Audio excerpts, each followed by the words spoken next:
আসসালামু আলাইকুম ভাই, কেমন আছেন? ওয়ালাইকুম আসসালাম। আছি, বেশ ভালো আছি, সুখে আছি। ভাই আজকে আপনাকে এত ফুরফুরা লাগছে? ও মোটা খুব ফুরফুরা।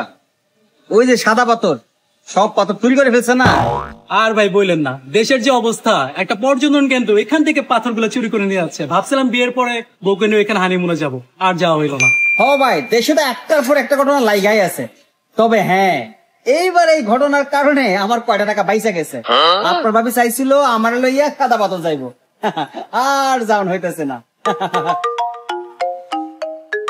আপনার ভাবির ফোন, অনেকদিন বাঁচবো। হ্যাঁ বলো। এই কই তুমি? হ্যাঁ, তাড়াতাড়ি বাসায় আসো। কেন, আমরা তো যাইতেছি না, তাই না? তুমি বুঝতেছো না দেশের যে অবস্থা? তুমি আজকে রাতেই আমারে কক্সবাজারে নিয়ে যাবা, নাইলে দেখা গেল সাদা পাথরের মতো কক্সবাজারের বালুগুলাও কেউ চুরি করে নিয়ে গেল। কক্সবাজার? তাড়াতাড়ি আসো, তুমি এক্ষুনি আসবা, নাহলে তোমার সংসার আমি আর করবো না, বুঝছো?